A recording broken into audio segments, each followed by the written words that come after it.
नमस्कार, आप देख रहे हैं स्वास्थ्य से जुड़ा हमारा खास कार्यक्रम इंडिया हेल्थ। मैं हूं आपके साथ अमित शर्मा। इस कार्यक्रम में हम स्वास्थ्य से जुड़े विभिन्न विषयों पर चर्चा करते हैं। तो चलिए इस कार्यक्रम की शुरुआत करते हैं।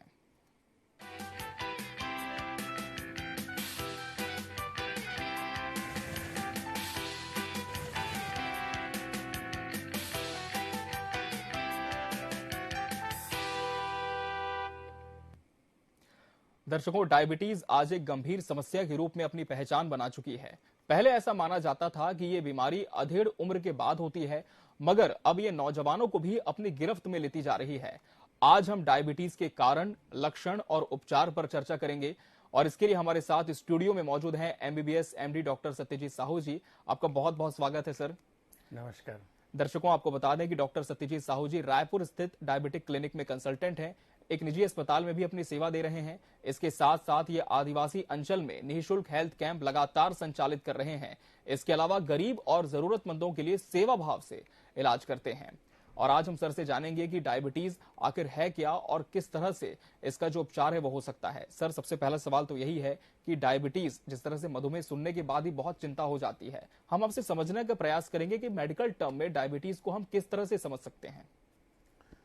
देखिए, डायबिटीज तो पूरे विश्व में महामारी की तरह फैल रहा है और हमारा देश भी अभी पिछले 2-3 सालों में डायबिटीज का कैपिटल बन चुका है जी। और हम अपने चारों ओर आसपास लगातार डायबिटीज के जो परसेंटेज हैं वो जैसे कि पिछले दशकों के मुकाबले इस दशक में पहले जैसे अर्बन एरिया में 10% लोगों को डायबिटीज होता था, वो 14 से 15% हो गया है। रूरल एरिया में 20 साल 25 साल पहले 2 to 3% लोगों को डायबिटीज होता था, वो 7 to 9% में आ गया है। तो हम देख रहे हैं लगातार, साइंस और मेडिकल साइंस ये ऑब्जर्व कर रहा है कि डायबिटीज के जो परसेंटेज पॉपुलेशन है उसमें लगातार उत्तरोत्तर वृद्धि हो रही है। तो ये एक चिंता का कारण भी है और इसका कारण जो डायबिटीज बढ़ने का कारण है जी, वो तो जो हमारे स्टडीज में आया है उसमें पहला जो प्रमुख कारण है वो लाइफस्टाइल ही आया है। तो लाइफस्टाइल, चूंकि पिछले 50 सालों में अगर हम हमारे हिंदुस्तान की लाइफस्टाइल देखेंगे तो जो औद्योगिकीकरण है, जो शहरीकरण है, जो सुख सुविधाएं और भी बहुत प्रकार की फैसिलिटीज या एम्यूनिटीज जो लोगों को मिल रही है, उससे शरीर में इस प्रकार के परिवर्तन हो रहे हैं कि डायबिटीज की संख्या लगातार बढ़ रही है जी। डायबिटीज की जो बीमारी का डेफिनेशन पर से ऐसा है कि शरीर में अगर जो ब्लड है उसमें अगर शुगर लेवल, जो एक सामान्य शुगर लेवल खाली पेट 110 मिलीग्राम पर डेसीलीटर से कम होना चाहिए और खाने के बाद 140 से कम होना चाहिए। अगर वो 130 मिलीग्राम पर डेसीलीटर खाली पेट और खाने के बाद 200 मिलीग्राम पर डेसीलीटर से ऊपर चला जाता है जब ब्लड शुगर लेवल, तब हम पेशेंट को डायबिटीज की बीमारी से ग्रसित है ऐसा हम लेबल करते हैं। और इसके टेस्ट को और कंफर्म करने के लिए एक 3 महीने का ग्लाइकोसाइलेटेड हीमोग्लोबिन का भी एक क्राइटेरिया WHO ने डिसाइड किया है। वो उसका लेवल अगर 7 से अबव है, यानी एवरेज ब्लड शुगर लेवल 180 से ऊपर है 3 महीने का, तो उसको हम डायबिटीज बोलते हैं। हालांकि इसके बीच में डायबिटीज नहीं है, मतलब नॉर्मल इंडिविजुअल है और डायबिटीज की डायग्नोसिस हो गई है, उसके बीच में एक इंपेयर्ड ग्लूकोज टॉलरेंस या इंपेयर्ड फास्टिंग ग्लूकोज यानी प्री डायबिटीज की भी एक लेवल आती है। यानी तो हम डायबिटीज को 3 तरीके से डिफाइन करते हैं, एक तो नॉर्मल इंडिविजुअल, एक इंटरमीडिएट मतलब लेवल और एक फ्रैंक डायबिटीज। ऐसे 3 लेवल पे हम डायबिटीज को डिफरेंशिएट करते हैं जी। तो हमने समझा कि डायबिटीज क्या है और अब हम जानेंगे कि टाइप 1 और टाइप 2 डायबिटीज क्या होती है। सर, अक्सर ये सुनने को मिलता है कि कुछ जो बीमारियां होती हैं वो हमको एक तोहफे के तौर पर, अनुवांशिक तौर पर मिलती हैं। तो क्या यही इन 2 कैटेगरीज में भी आती है? टाइप 1 और टाइप 2 डायबिटीज किसे कहा जाता है? ये तो बहुत अच्छा सवाल आपने पूछा है जी। डायबिटीज के जो वैज्ञानिक अनुसंधान है उसमें टाइप 1 और टाइप 2 ये प्रमुख रूप से मिलते हैं जी। हिंदुस्तान में जो 99% डायबिटीज है वो टाइप 1 है और 0.98% 99% टाइप 2 डायबिटीज है जी। और टाइप 1% है, और बहुत कम मात्रा में अन्य अन्य प्रकार के जैसे pancreatic diabetes, latent onset of diabetes of adult, जी। और इस तरीके की अन्य, मोडी भी एक प्रकार है, maturity onset diabetes of adult, तो वो उनकी संख्या काफी कम है। जी। तो जो प्रमुख रूप से है वो टाइप 2 डायबिटीज है जो 99% पॉपुलेशन को है, और जो 1% पॉपुलेशन को वो टाइप 1 डायबिटीज है। जी। अब टाइप 2 और टाइप 1 को जो प्रमुख रूप से समाज में देखने को मिलता है, उसका डिफरेंशिएशन ऐसा है कि जो एडल्ट ऑनसेट है, मतलब 30, 40, 50 साल की उम्र के बाद, जी। इसको मोटा मोटी तौर पे ऐसा समझ सकते हैं कि 20, 30, 40, 50 साल के बाद, मतलब 30 वर्ष के बाद जो जिन मरीजों को शुगर हो रहा है वो टाइप 2 डायबिटीज है। जी। और जो बच्चों को हो रहा है, जो 6 महीने से लेकर के 14 साल के बीच में होता है, वो टाइप 1 डायबिटीज है। जी।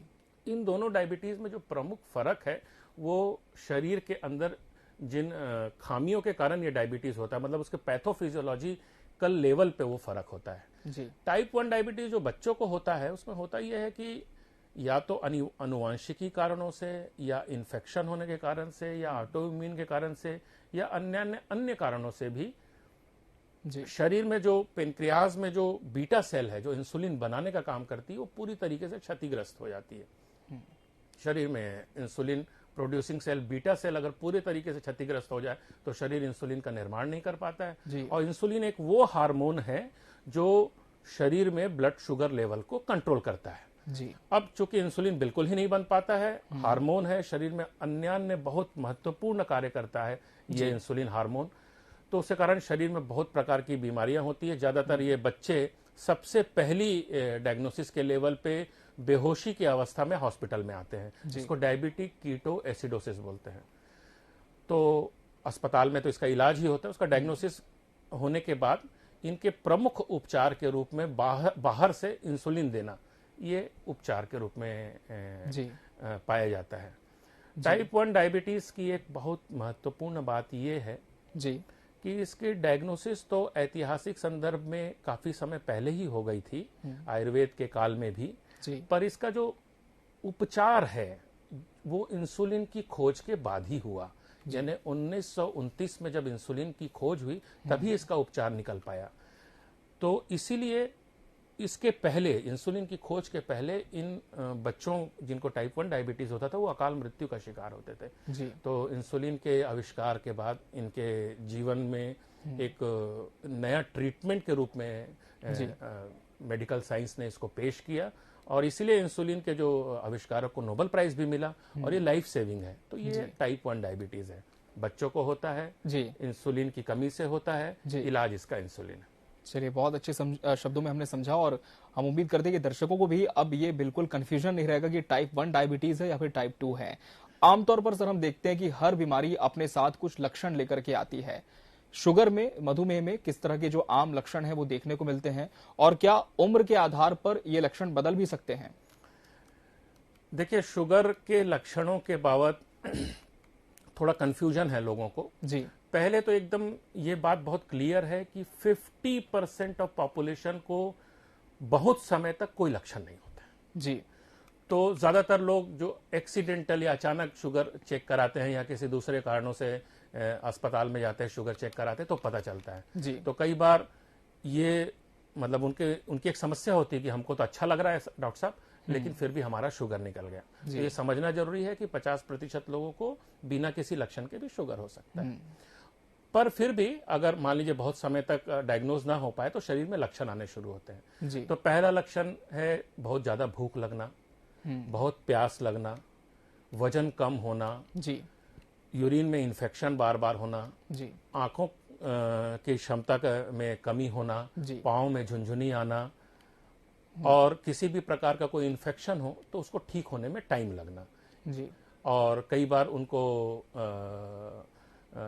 सेक्सुअली ट्रांसमिटेड डिजीज या यूरिनरी ट्रैक इन्फेक्शन, इस तरीके के इन्फेक्शन होते हैं, जिसके कारण वो डॉक्टर के पास जाता है और वहां पे जाकर के पता चलता है कि डायबिटीज है। और कुछ लोगों को जब 40 इयर्स के एज के बाद जब रूटीन टेस्ट कराते हैं तो लक्षणों पे बहुत ज्यादा इसका जो इंटरप्रिटेशन ये है कि भाई आप अगर 20-30 साल के व्यक्ति हैं, अगर आपके माता पिता को शुगर है अगर आपको हॉस्पिटल में जाना हो रहा है तो ईयरली चेक कराएं, कम से कम जी। शुगर को चेक करा लें। तो 50% अगर बिना लक्षणों के हैं तो आपको पता चल जाएगा, और ये लक्षण अगर हैं तो आप जरूर से ही डॉक्टर के पास जाइए और चेक कराइए। बिल्कुल। अगर हम इसकी शरीर में अलग अलग अंगों के प्रभाव की बात करें तो क्या ये बहुत ज्यादा अंगों को इफेक्ट कर सकता है? ये जो डायबिटीज के कारण जो अंगों में प्रभाव हो रहा है वो जी। विश्व में बहुत चिंता का विषय है। जी। नॉन कम्युनिकेबल डिजीज में जो कार्डियक प्रॉब्लम्स है, स्ट्रोक है और डायबिटीज है, जी। उसमें जो आंखों का अंधापन हो रहा है पूरे विश्व में, जी। पाँव के कारण जो पाँव कटने की नौबत आ रही, फुट एम्पुटेशन है, जी। और किडनी की प्रॉब्लम है, यानी किडनी डैमेज, ये 3 डैमेज का प्रमुख कारण जी। पिछले 20 साल से डायबिटीज ही उभर के आया है। जी। तो आंखों में अंधापन की समस्या, किडनी में प्रॉब्लम जी। और फुट एम्पुटेशन, इसका सबसे बड़ा कारण अब डायबिटीज बन गया है। तो होता यह है कि डायबिटीज में ब्लड शुगर लेवल बढ़ गया है। जी। अब आप जानते हैं कि भाई ब्लड तो पूरे शरीर में घूम रहा होता है, जी। तो पूरे शरीर में अगर शुगर लेवल बढ़ेगा, ब्लड शुगर लेवल बढ़ेगा, तो जो कोशिकाएं हैं जी। वो शुगर को उपयोग नहीं कर पा रही हैं, क्योंकि शुगर तो वास्तव में ब्लड से वो कोशिकाओं में चले जाना चाहिए जी। और वो एनर्जी सबस्ट्रेट के रूप में उपयोग होता है। तो चूंकि कोशिकाओं में शुगर प्रॉपर नहीं पहुंच पाता है इंसुलिन की कमी या इंसुलिन रेजिस्टेंस के कारण, तो शुगर कोशिकाओं को अपनी एनर्जी को बनाने के लिए, अपने मेटाबॉलिज्म को मेंटेन करने के लिए दूसरे पाथवे को इस्तेमाल करना पड़ता है। जी। उदाहरण के रूप में समझें कि अगर मान लीजिए पेट्रोल नहीं मिल रहा है और आपने इंजन पे मिट्टी तेल डाल दिया, तो जिस प्रकार के वेस्टेज पदार्थ या इंजन में जो नुकसान होता है, वैसे कोशिकाओं में नुकसान होना शुरू होता है। तो ये जो नुकसान है अंगों में, ये वस्तुतः प्रत्येक कोशिका में होता है। जी। पर इसके जो लक्षण हैं, जो महत्वपूर्ण अंग हैं, उसमें जल्दी प्रकट होते हैं। जी। तो वो नसों में है तो डायबिटिक न्यूरोपैथी हो जाती है, अगर पेट में है तो डायबिटिक गैस्ट्रोपैथी हो जाती है, अगर किडनी में है तो डायबिटिक किडनी डिजीज हो जाती है, अगर आईज में है तो डायबिटिक रेटिनोपैथी हो जाती है। तो ये तो 3-4 अंगों में ये प्रभाव बहुत जल्दी और बहुत क्लिष्ट रूप में, यानी खतरनाक रूप में दिखाई पड़ते हैं। जी। तो कहीं ना कहीं जो विभिन्न अंग हैं वो भी इससे बहुत ज्यादा प्रभावित हो जाते हैं।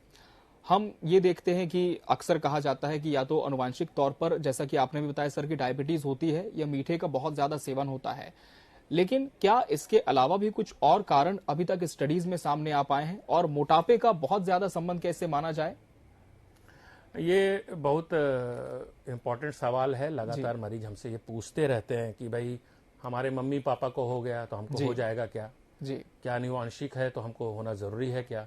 अच्छा, हमारे मम्मी पापा को नहीं है तो हमको होने की संभावना कितनी है? जी।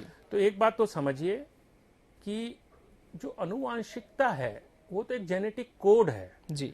वो आपके एंसेस्टर्स, आपके पेरेंट्स के थ्रू आपको मिला है। तो जो उनको बीमारी है, जो उनका रंग रूप है, जो स्वभाव है, जो कैरेक्टरिस्टिक ऑर्गन के फीचर्स हैं, वो एनकोडेड रूप में आपके पास आए। वो मैनिफेस्टेड हो ये जरूरी नहीं है, क्योंकि मदर फादर के भी जीन्स आपके पास आ रहे हैं, आपके नाना नानी दादा दादी के भी जीन्स, उसमें वो इन्फॉर्मेशन शामिल है। तो ओवरऑल पूरे हिंदुस्तान का एक जेनेटिक स्ट्रक्चर का एक एम्फेसिस है, कि जो इंडियन डीएनए जिसको बोलते हैं। जी। तो हिंदुस्तान के डीएनए में आपको एक बहुत इंटरेस्टिंग बात बताऊं जी। कि ऐसा पाया गया कि पिछले 500 साल का अगर आप इतिहास देखें जी, तो आजादी के पहले हर 3 या 4 साल में हिंदुस्तान में अकाल पड़ता था। जी। अब अकाल पड़ रहा है तो अनाज की कमी हो जा रही है। अनाज की कमी हो रही है तो बॉडी डिफरेंट तरीके से मेटाबॉलिज्म को उपयोग करके अपने आप को सर्वाइव करने की कोशिश कर रहा है। तो इसलिए हमारे डीएनए में जो कार्बोहाइड्रेट, मतलब जो जब अकाल नहीं पड़ रहा है तो बॉडी अपने शरीर में मोटापे के रूप में कार्बोहाइड्रेट को इकट्ठा कर रहा है। जी। वो अकाल के लिए एक रिजर्व के रूप में हमारे शरीर में एक अडॉप्टेशन था। पर हम देखेंगे कि ये जो फूड अबंडेंस 1970s के बाद जो हिंदुस्तान में आ गया है, तो अकाल नहीं पड़ रहा है, फूड अबंडेंस है। तो ये जो बेनिफिट फीचर्स था जो मोटापे का, जो डीएनए में एनक्रिप्टेड था, वो हमारे लिए अभी एक नुकसान का फीचर बन रहा है। क्योंकि मोटापा हो रहा है तो हमारे इंसुलिन रेजिस्टेंस बन रहा है, इंसुलिन प्रॉपर काम नहीं कर रहा है, और इंसुलिन रेजिस्टेंस बन रहा है तो डायबिटीज होने की संभावना है। तो ये जो डीएनए का स्ट्रक्चर है ये एक नेशनल लेवल पे एक इंडियन डीएनए के पर्सपेक्टिव में है। अब अगर मदर फादर के डीएनए के रूप में अगर लें तो इंसुलिन रेजिस्टेंस का डेवलप होना यानी मोटापे का होना और शुगर की बीमारी का डायग्नोसिस होना, इसके बीच में 10 से 15 साल के बीच का फासला है। मतलब ये natural history of diabetes, science ने ये स्टडी किया है कि इंसुलिन रेजिस्टेंस स्टार्ट हो रहा है, आपकी ओबेसिटी बढ़ रही है, आप तुरंत डायबिटिक पेशेंट नहीं हो जाएंगे। उसके लिए फिर और एक शरीर में मेटाबॉलिक डिस्टर्बेंस ग्रेजुअली शुरू होगा। हमारा बॉडी उसके खिलाफ उसको एडजस्ट करने का भी काम करता है, पर ये 10 साल में जब वो एडजस्टमेंट फेल हो जाता है तब अल्टीमेटली ब्लड शुगर लेवल बढ़ता है। तो इसका जो प्रैक्टिकल यूज है, प्रैक्टिकल समझ में ये है कि भाई अगर माता पिता को शुगर है, अगर आप 30 साल के व्यक्ति हैं, आप पे मोटापा बढ़ रहा है, आप प्रॉपर रेगुलर एक्सरसाइज नहीं कर रहे हैं, और तो आपको ये ध्यान रखना है कि आपको चांसेस बहुत ज्यादा है। पर फिर भी आपको 5 से 7 साल 10 साल का समय मिलता है टाइप 2 डायबिटीज में। तो अगर आप अपनी लाइफस्टाइल अच्छे रखेंगे, अगर आप अपने वेट को मेंटेन करके रखेंगे, अगर आप प्रॉपर फूड लेंगे, तो बहुत हद तक ये ऑब्जर्वेशन भी है कि डायबिटीज से बचा भी जा सकता है। तो जरूरी नहीं है कि माता पिता को डायबिटीज हो तो आपको ही हो। तीसरी बात एक बहुत महत्वपूर्ण है कि मीठा खाने से डायबिटीज होता है। ये मेरे हिसाब से वैज्ञानिक रूप से भ्रांत धारणा है, क्योंकि मीठा तो पूरे सोसाइटी में सब लोग खाते ही हैं। तो फूड पर से डिजीज का कारण नहीं है। वो जो शुगर लेवल का लोड है, जो कैलोरी लोड, मिठाई में स्वाभाविक रूप से ज्यादा कैलोरी होगी, तो उस मिठाई के लोड को जब इंसुलिन रेजिस्टेंस होने के कारण body proper sugar level maintain नहीं कर पाता तब होता है। तो मीठा खाने से डायबिटीज होगा ऐसा नहीं है, लेकिन अगर डायबिटीज हो गया तो अगर आप मीठा खाएंगे तो आपका शुगर लेवल कंट्रोल में नहीं रहेगा। तो ये परहेज के बाबत ज्यादा महत्वपूर्ण है, ना कि बीमारी को होने के कारण के रूप में। ये समझना जरूरी है। क्या स्ट्रेस से भी इसका जो लेवल है वो फ्लक्चुएट होता है? ये भी बहुत कॉमन हमारे प्रैक्टिस में आता है। लोग हमारे पास आते हैं, बोलते हैं डॉक्टर साहब हमको परीक्षा का स्ट्रेस हो गया, हमको नौकरी का स्ट्रेस हो गया, हमको बच्चे का स्ट्रेस हो गया, हमको कैरियर का स्ट्रेस हो गया, तो क्या स्ट्रेस के कारण शुगर हो गया क्या? तो एक चीज अच्छे से समझिए कि स्ट्रेस एक कॉन्ट्रीब्यूटरी फैक्टर है, मतलब एक उस पे वो एडिशनल रोल अदा कर रहा है, पर स्ट्रेस के कारण ही शुगर हो जाएगा ऐसा नहीं। शुगर होगा तब जब आपके अंदर बॉडी में सेलुलर लेवल पे मेटाबॉलिक एब्नॉर्मेलिटी होगी, और अगर मेटाबॉलिक एब्नॉर्मेलिटी सेलुलर लेवल पे होगी तो स्ट्रेस इंड्यूस्ड हार्मोन्स जो हैं वो शुगर को बढ़ाने में, मतलब उस बीमारी को बढ़ाने में एक एडिशनल रोल प्ले करते हैं, पर स्ट्रेस इटसेल्फ एक कारण है ऐसा नहीं। अब हम चलते हैं इसके उपचार की तरफ। यदि किसी को डायबिटीज डिटेक्ट हो चुका है, शुरुआती तौर पर कैसे इसका उपचार होता है, और यदि बहुत समय से किसी को है तो किस तरह का प्रोसेस होता है? क्या लाइफ लॉन्ग दवाइयों पर ही निर्भर रहना पड़ता है, या फिर हम लाइफस्टाइल में कुछ बदलाव करें तो बहुत स्थिति सुधर सकती है? सर, ये पूरे समाज में, देश में डॉक्टर्स के माध्यम से भी, सरकार के माध्यम से भी, प्राइमरी हेल्थ सेंटर के माध्यम से भी, आईएमए के माध्यम से भी, और इंटरनेशनल फोरम के माध्यम से भी शुगर के रोकथाम के लिए, बचाव के लिए और उसके समुचित उपचार के लिए चिंता व्यक्त की जा रही है। पर इसके लिए जो जागरूकता या हमारे मरीजों को जो समझना जरूरी है, या आम नागरिकों को जो समझ जरूरी है, उसमें दो प्रकार की चीजें ज्यादा महत्वपूर्ण है। पहला तो शुगर से बचाव, और दूसरा शुगर हो गया तो उसका उपचार। तो ये डिपेंड करता है कि मरीज किस स्थिति में, जैसे हमने बताया कि एक नॉन डायबिटिक पेशेंट है, एक प्री डायबिटिक पेशेंट है, और एक फ्रैंक डायबिटिक पेशेंट है। तो जैसे बचाव के बारे में हम बात करें तो बचाव के बारे में ऐसा है कि भाई आप अपनी लाइफस्टाइल अच्छे से मेंटेन करें। लाइफस्टाइल में आप फूड अच्छा रखें, ऑयल अच्छा रखें, फाइबर्स नियमित रूप से खाएं, रेगुलर एक्सरसाइज करें, और अपना वजन नियंत्रण में रखें। तो ये बचाव के उपाय हुए।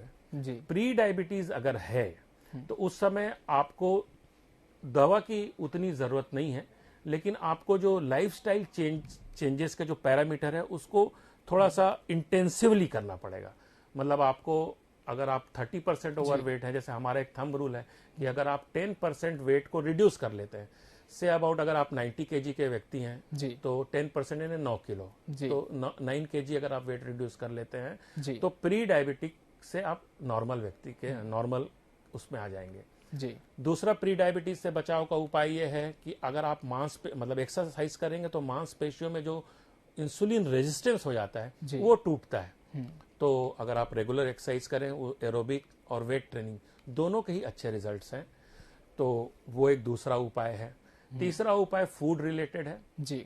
अगर आप बहुत हाई ग्लाइसेमिक इंडेक्स वाला भोजन न करके लो ग्लाइसेमिक इंडेक्स वाला भोजन करें। ग्लाइसेमिक इंडेक्स वो पैरामीटर है जो किसी भी भोजन पदार्थ के कैलोरी के कंटेंट के आधार पर कितना ग्लूकोज कन्वर्ट होता है जी, उसको बोलते हैं। जैसे कि आप मोटे रूप में समझ सकते हैं कि मिठाई का ग्लाइसेमिक इंडेक्स ज्यादा है, रोटी का कम है, चावल का रोटी से ज्यादा है जी। तो आप हाई ग्लाइसेमिक इंडेक्स वाले भोजन को अवॉइड करें। तो ये प्री डायबिटीज के लेवल पे जी। लेकिन जब डायबिटीज फ्रैंक हो जा रहा है, यानी आपको परहेज से, लाइफस्टाइल मॉडिफिकेशन से नहीं हो रहा है और आपको साथ ही साथ ऑर्गन में डैमेज स्टार्ट हो रहा है जी, तब तो क्लिनिकल साइंस ये बोलता है कि भैया मेडिसिन से आप उसका उपचार करें और उसके शुगर लेवल को नियंत्रित करें। तो सिर्फ मेडिसिन से ही उपचार नहीं होगा। तो अगर डायबिटीज का व्यक्ति है तो उसके इलाज के लिए पहली शर्त उसके खान पान का परहेज और लाइफस्टाइल परिवर्तन है, उसके बाद शुगर की दवाइयों की आवश्यकता है जी। तो निश्चित रूप से एक ऐसा लेवल आता है मरीज के बीमारी के स्टेज में जब उसको शुगर की दवाइयों की जरूरत पड़ती है जी। हालांकि जो वैज्ञानिक जो रिसर्च है वो ये बोलता है कि अगर अर्ली स्टेज में डायबिटीज का पता चल गया, यानी HbA1c 7 से 7.1, 2, 3, 4, 5 मतलब 8, 9, 10 के लेवल पे, मतलब ओवर डायबिटीज के लेवल पे नहीं गया जी, तो शुरुआत के लेवल पे दवाइयां खाने के बाद भी दवाइयां बंद हो सकती है। पर ये डिपेंड करता है उसके शुगर के लेवल पे, प्रॉपर मेडिसिन के यूज पे जी, उसके टाइट्रेशन पे, खान पान के परहेज पे, तो वो दवाइयां बंद भी हो जाती है। पर ये मात्रा जो रिसर्च बोलता है बहुत कम है, मतलब 2 to 3%। इसका कारण यह है कि लोगों की लाइफस्टाइल की अभ्यस्तता इतनी ज्यादा है जी कि रिसर्च के हिसाब से तो दिखता नहीं है कि बहुत ज्यादा लोग उसको पालन कर पाते हैं। तो वो फिर उस कैटेगरी में पहुंच जाते हैं जहां उनको लाइफ लॉन्ग दवा की जरूरत पड़ती है। बिल्कुल सर, कार्यक्रम के अंतिम चरण में हमें एक आखिरी सवाल आपसे ये था कि हमने युवाओं और बुजुर्गों पर बहुत बात कर ली डायबिटीज को लेकर, लेकिन अब ये देखा जा रहा है कि जो छोटे बच्चे हैं कुछ केसेस में उन्हें भी इंसुलिन के शॉट्स लेने पड़ रहे हैं, जो बहुत छोटे बच्चे हैं। ये कितना ज्यादा डेंजरस उनके लिए हो सकता है? 13-14 साल की जिनकी उम्र होती है उन्हें लगातार इंसुलिन की जरूरत पड़ रही है, इसका उपचार किस तरह से और हो सकता है? देखिए, जैसा कि मैंने बताया कि टाइप 1 डायबिटीज में तो बीटा सेल जो इंसुलिन बना रहा है पूरी तरीके से विनष्ट है जी। तो इंसुलिन का आविष्कार ही उनके लिए जीवनदायिनी है जी। तो वो जो बच्चे जिनको डॉक्टर्स एडवाइस कर रहे हैं 13-14 साल के, जिनको लगातार इंसुलिन लेने की जरूरत पड़ रही है, वो इंसुलिन उनकी लाइफ सेविंग ड्रग है जी। तो इंसुलिन ना लें तो वो बहुत ही समझिए कि अकाल मृत्यु की स्थिति बनेगी। तो इंसुलिन लेना उनके लिए जीवन रक्षक है, ये पहली बात हुई जी। दूसरी बात जो ज्यादा महत्वपूर्ण बात यह है कि इंसुलिन लेने से उनके जीवन में, उनके शरीर में नुकसान पहुंचेगा, ये विभ्रम है जी। जो 1929 से लेकर के अभी 2023 हो गया है, पिछले लगभग 100 साल के पूरे मेडिकल साइंस के इतिहास ने ये प्रमाणित कर दिया है कि अगर प्रॉपर इंसुलिन डॉक्टर के निर्देश में लिया जाए तो टाइप 1 के जो बच्चे हैं उतने ही स्वस्थ, उतने ही बेहतर जिंदगी जी सकते हैं जितना कि कोई एक नॉर्मल इंसान। तो इंसुलिन उन बच्चों को नुकसान नहीं बल्कि फायदेमंद है। चलिए सर, आपका बहुत बहुत धन्यवाद इस कार्यक्रम में आने के लिए और दर्शकों को इस विषय से जुड़ी तमाम जानकारी आपने दी। आपका बहुत बहुत धन्यवाद सर। नमस्कार, थैंक यू। और इसी के साथ इंडिया हेल्थ में आज के एपिसोड में फिलहाल इतना ही। अगली बार हम फिर हाजिर होंगे किसी अहम विषय के साथ। तब तक के लिए दीजिए इजाजत। नमस्कार।